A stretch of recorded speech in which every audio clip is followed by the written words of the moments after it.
says it's a good thing to give thanks to the Lord. Amen?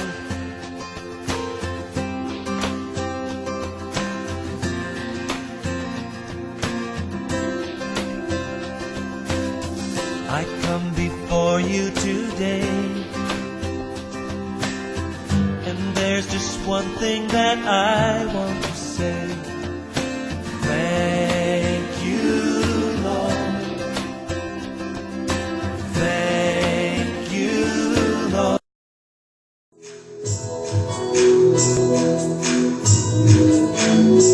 Glory to God.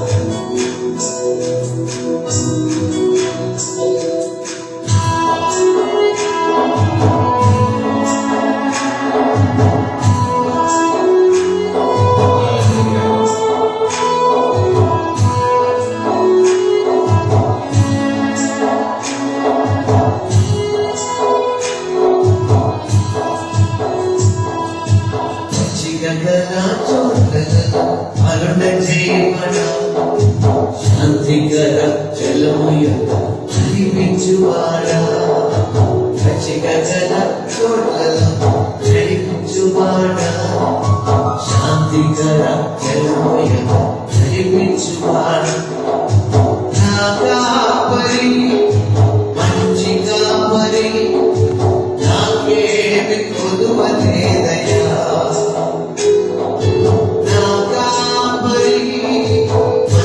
కాపరి నాకేమి కొదువలేదయ్యా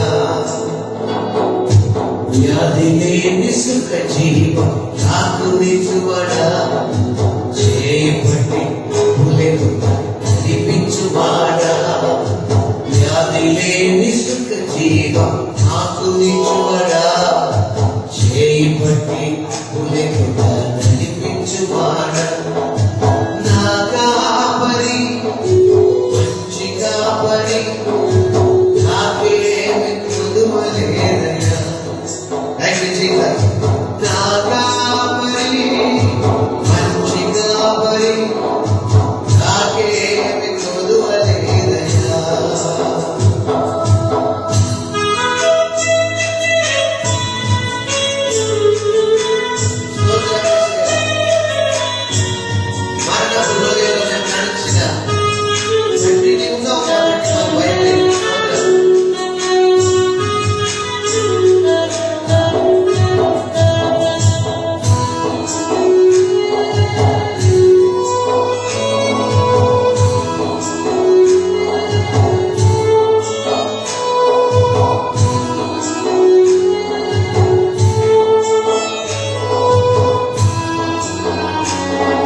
వ్యాధి లేని సుఖ జీవం నాకు నిజువడా చేపట్టి నడిపించువాడా వ్యాధి లేని సుఖ జీవం నాకు నిజువడా చేపట్టి నడిపించువాడా నా కాపరి ఓ మంచి కాపరి నాకేమి కొదువలేదయ్యా యేసయ్యా నా కాపరి మంచి కాపరి ఓ నాకేమి కొదువలేదు నా కాపరి మంచి కాపరి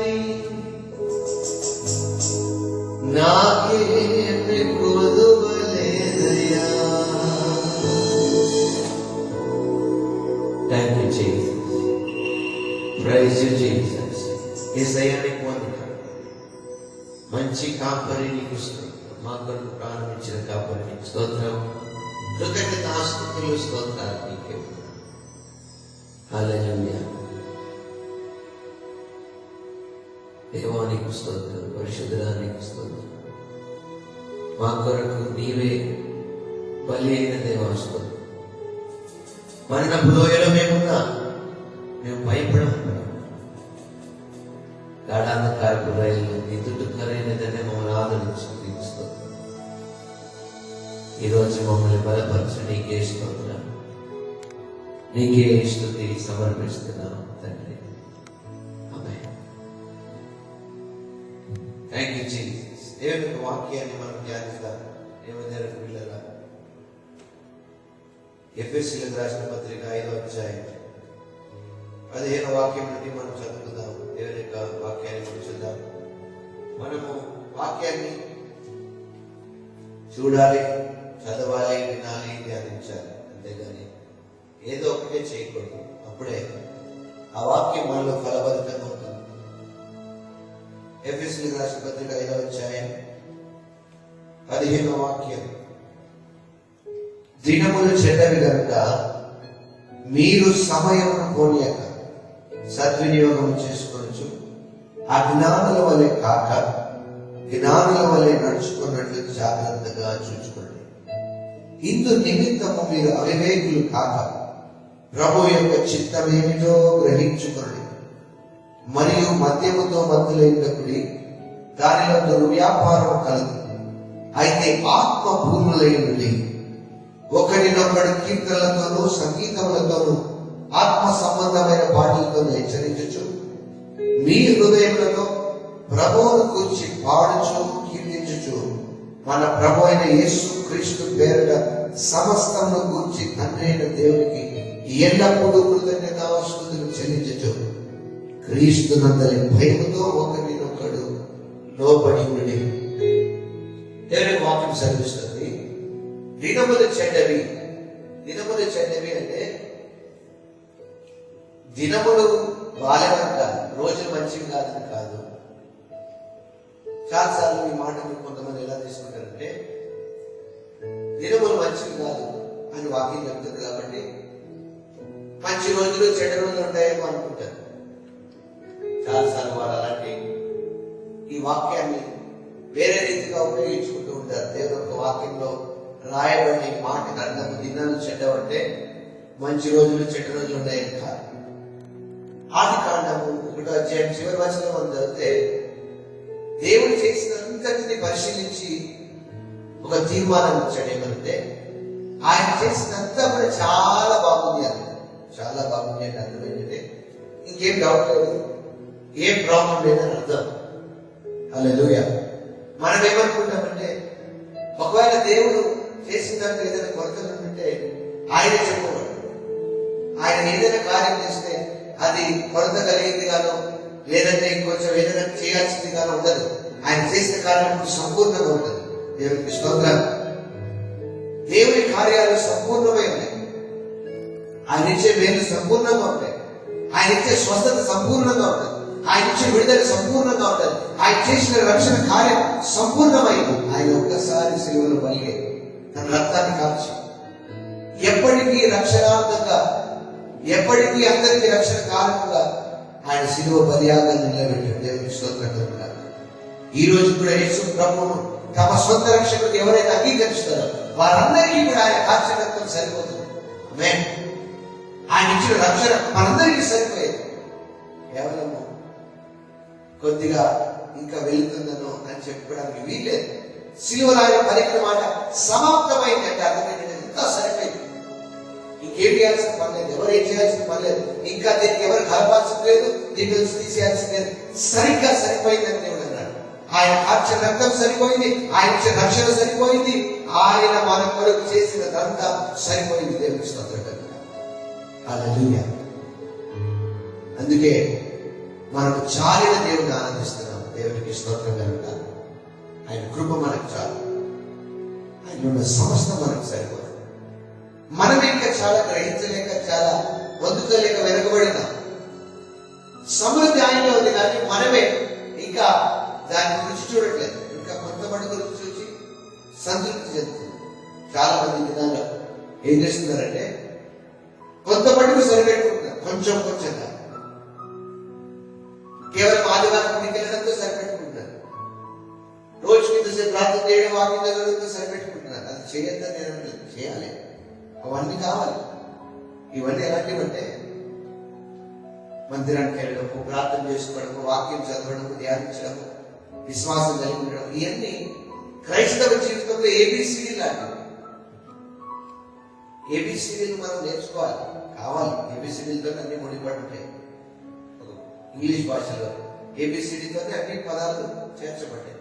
కానీ ప్రతిసారి ఏబిసిడీలే నేర్పాలంటే కాదు.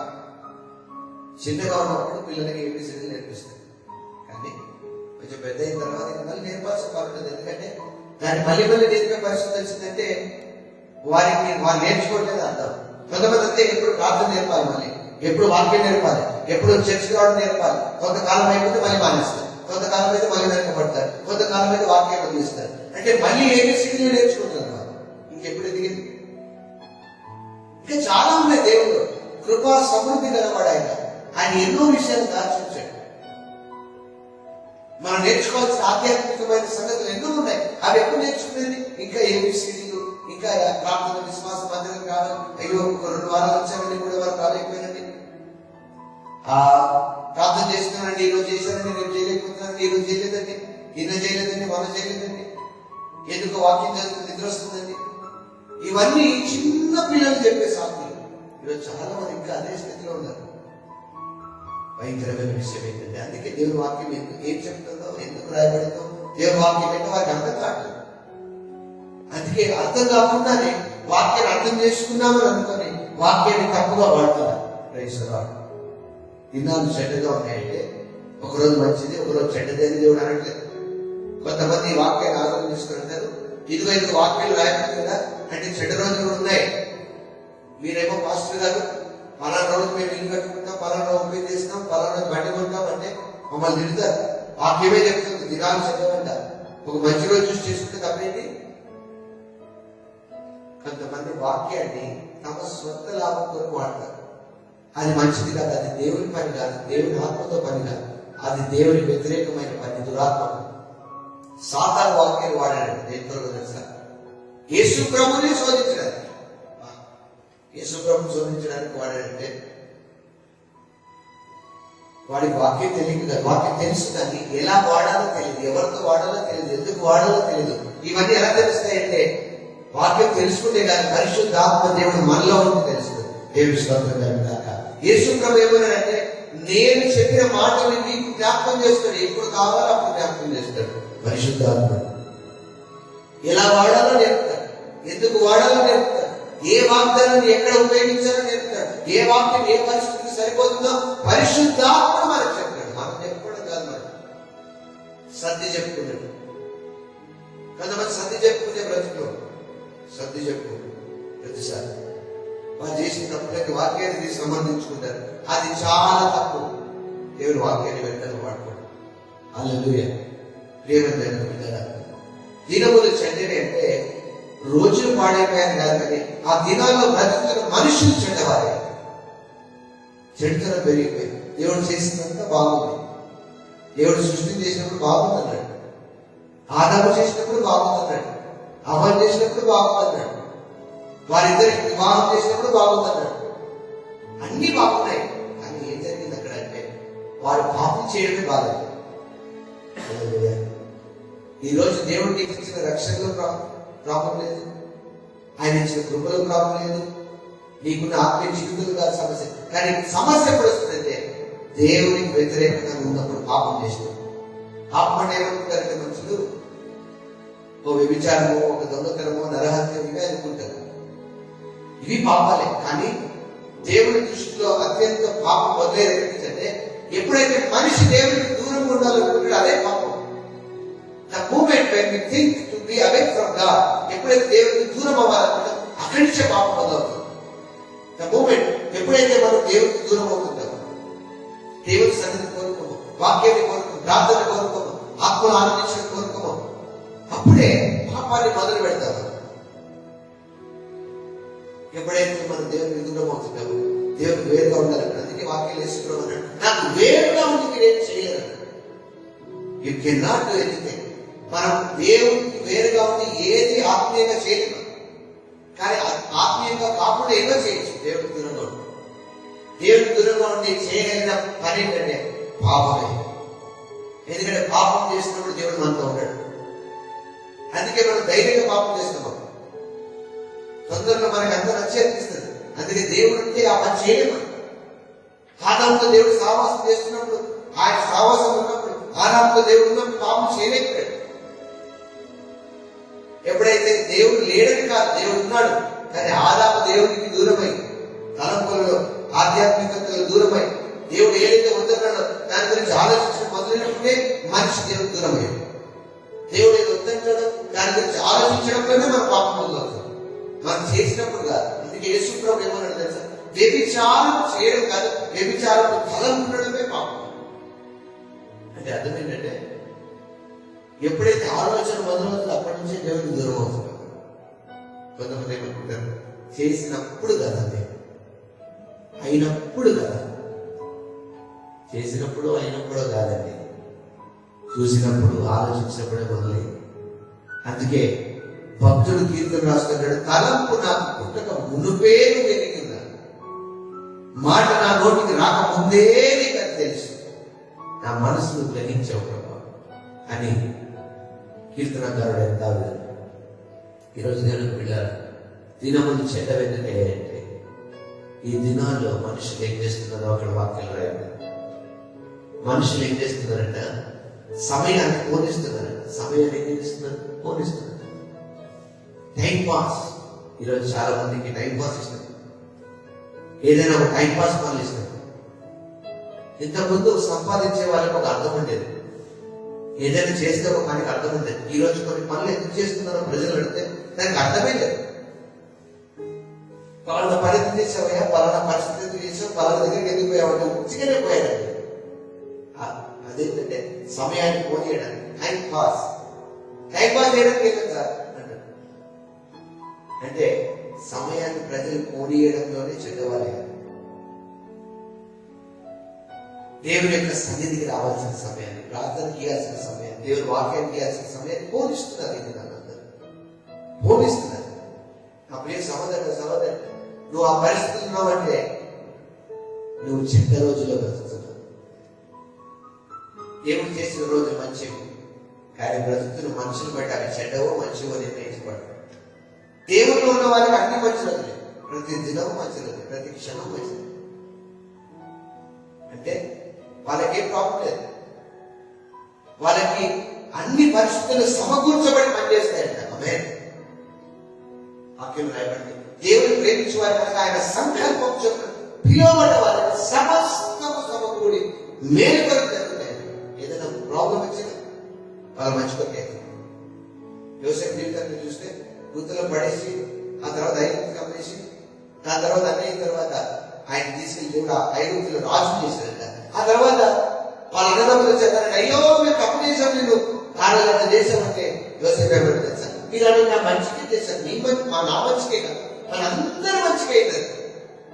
అంటే even though you did something wrong to me, it happened for good. హల్లెలూయా. ఎందుకైంది అంటే మంచి కొరకే జరిగింది. దేవుని ప్రేమిస్తున్నాడు యోసేపు కాబట్టి అందుకే మంచి కొరకే. ప్రజలు మనకి వెళ్ళేసిన, బంధువులు మనం వెళ్ళేసిన, అన్నదమ్ములు మనకి కాదన, ఆస్తి పాస్తులే పోయినా, తండ్రి మనం వెళ్ళేసిన, తల్లి మనం వెళ్ళేసిన, ఇదిగో నువ్వు నాకు పనికిరావని మనుషులన్నా, ప్రజలు నిందలేసిన, అవమానం చేసిన, నువ్వు దేవుని ప్రేమిస్తుంటే నీకు అన్ని తర్వాత మేలు కలుగుతుంది. అన్ని మేలు కలుగుతాయి. హల్లెలూయా. దాన్ని ఎవరేం చేయలేదు. అయ్యో మేమంతా చెడు కోసం చేస్తే ఈయనకన్నీ మంచి అయిపోతున్నాయని ప్రజలే ఆశ్చర్యపోతారు. దేవుని స్తోత్రం.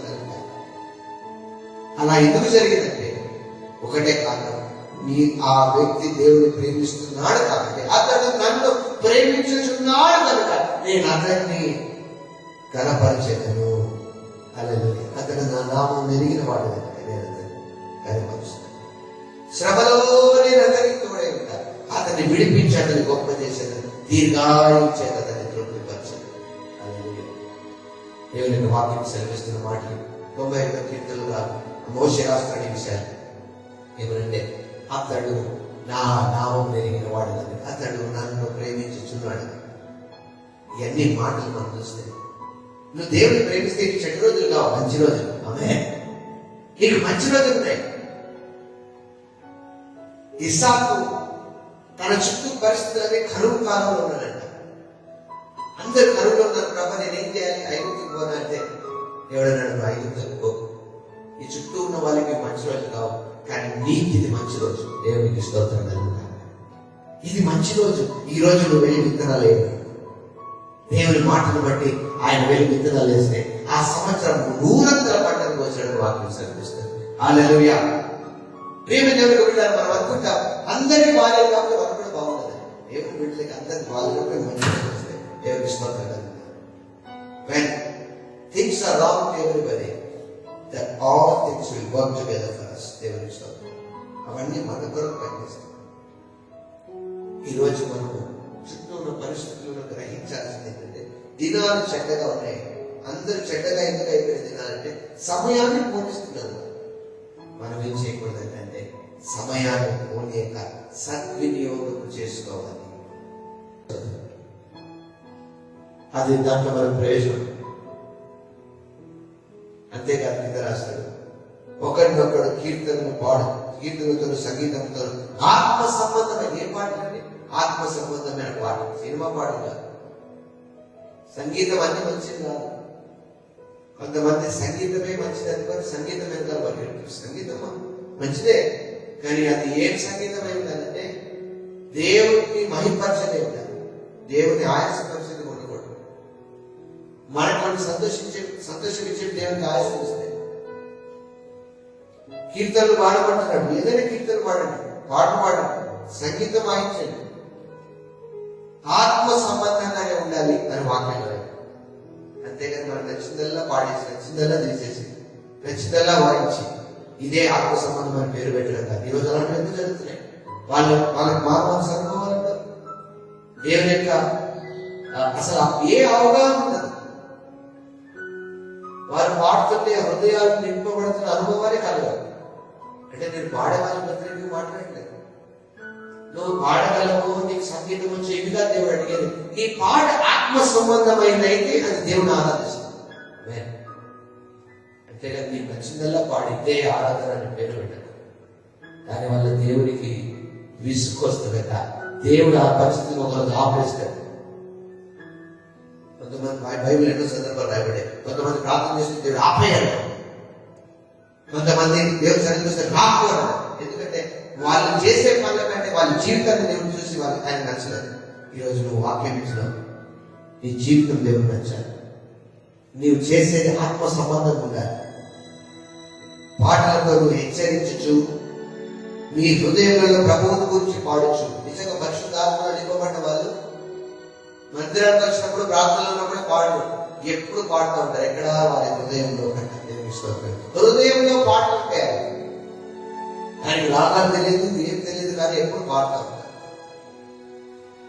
హల్లెలూయా.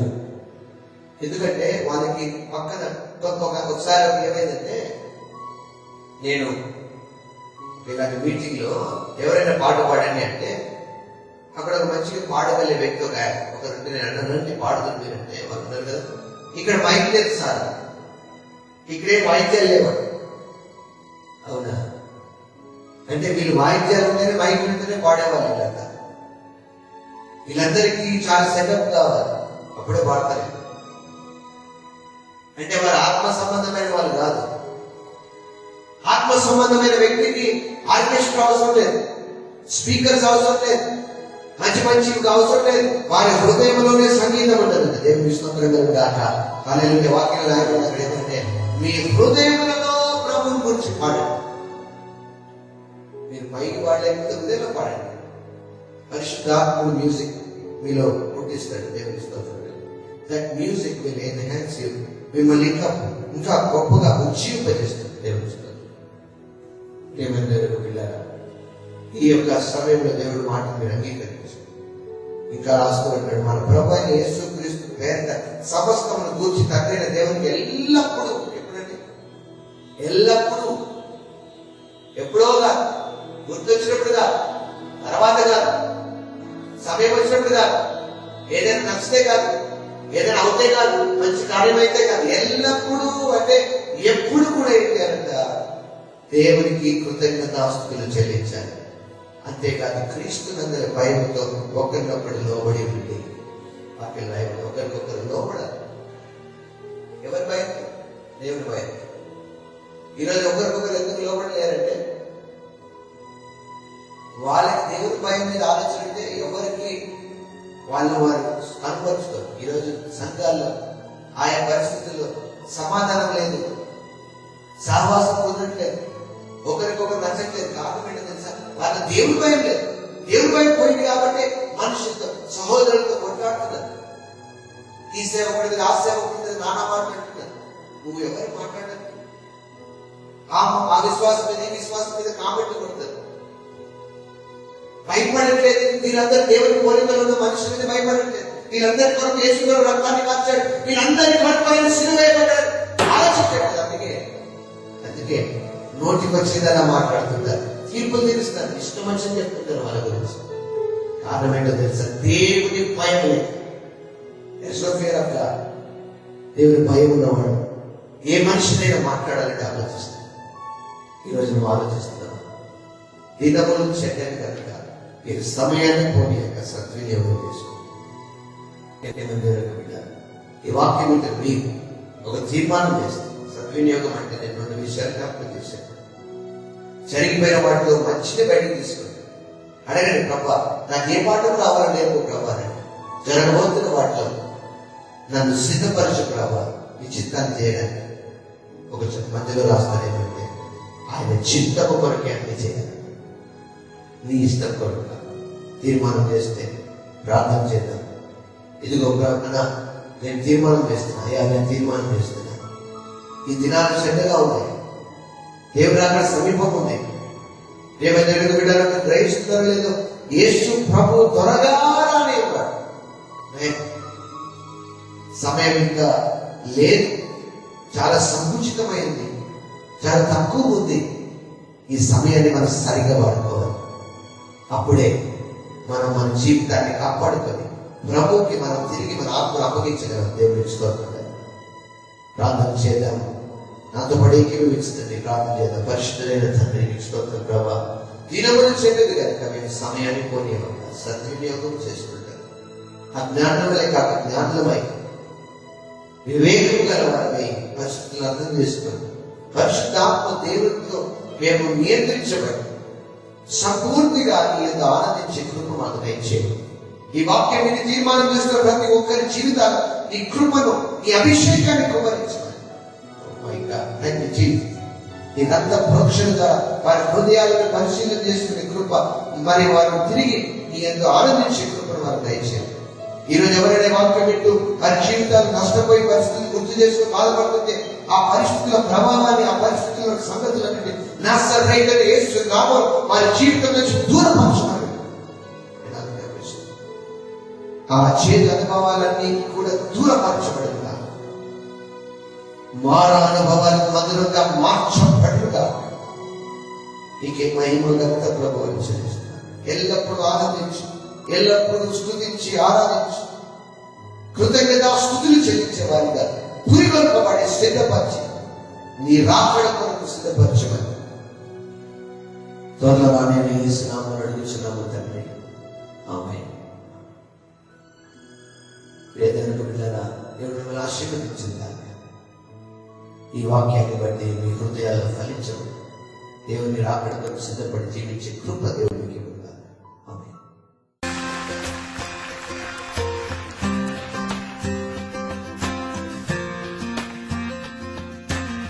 The Bible says it's a good thing to give thanks to the Lord. Amen.